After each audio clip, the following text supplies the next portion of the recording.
In the previous two lessons, we have learned about Newton's first and second laws of motion. Now in this third lesson, we will cover Newton's third law of motion. Here's a man jumping into the swimming pool. Observe how his feet exerts a force against the ground to propel him forward as he leaps and jumps into the pool. Then as he swims, he pushes the water backwards in order to move forward. What is the science behind this? How is it that when he exerts a force on the ground, it actually propels him forward, and when he pushes the water backward, he is able to swim forward? This is explained by Newton's third law of motion, which states that for every action, there is an equal and opposite reaction, and these forces act on mutually opposite bodies. Sir Isaac Newton played a significant part in developing the scientific idea of force. In fact, Newton's third law of motion tells us the following four characteristics of forces. First, forces always occur in pairs. Each pair is made of an action and a reaction force. Action and reaction forces are equal in magnitude but opposite in directions, and they act on mutually opposite bodies. Now that we have understood Newton's third law of motion, let's use it to explain the case of the man pushing his feet against the wall as he leaps into the water. When his feet exerts a force on the wall, it is an action force. This will cause a reaction force from the wall that is equal in magnitude but opposite in direction. While the action force acts on the wall, the reaction force from the wall acts on his feet and thereby propels him forward. The same reasoning applies as he swims. He pushes the water backwards so that the reactive force of the water will push him forward. Here's a misconception to clarify.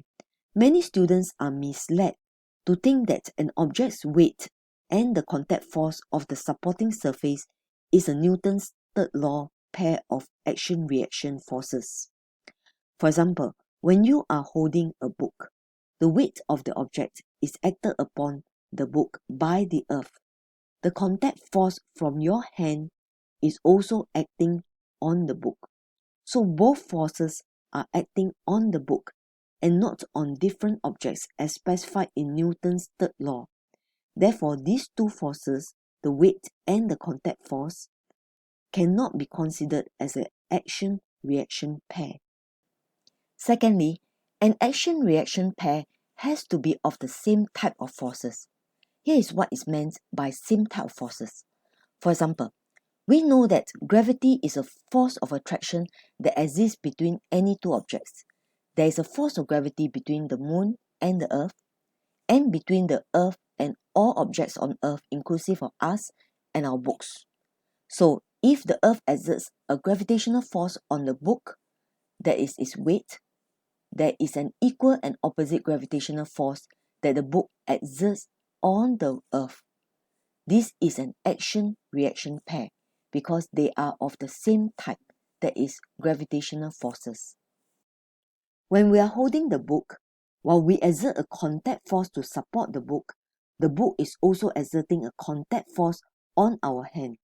These two contact forces are of the same magnitude, opposite in direction, and are of the same type of forces, that is, contact forces, and they act on mutually opposite bodies.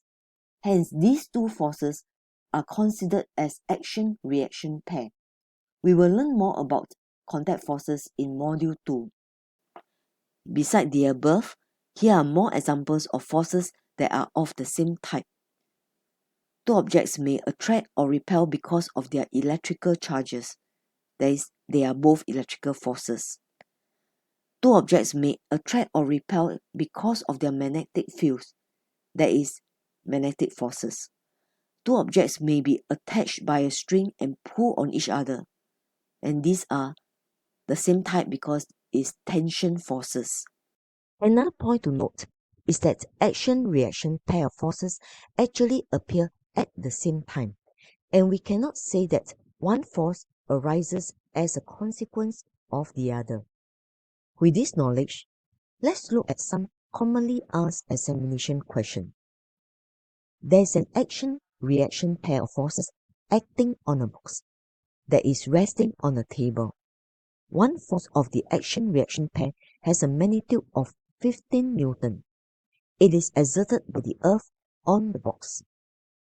Question 1. Which is the other force in the pair? Here's the answer. The earth exerts a force of 15 Newton on the box resting on the table. Hence, the other force in the pair is exerted by the box on the earth. These two forces are action-reaction pairs of forces. So how is the force exerted by the box on the earth identical to the 15 Newton force exerted by the earth on the box? The 15 Newton force exerted by the earth on the box is a gravitational force. Hence, the force exerted by the box on the earth must also be a gravitational force. Secondly, the two forces must be equal in magnitude, that is 15 Newton. Question 3. How are the two forces different in nature? First, they are in opposite direction. Second, they act on mutually different bodies.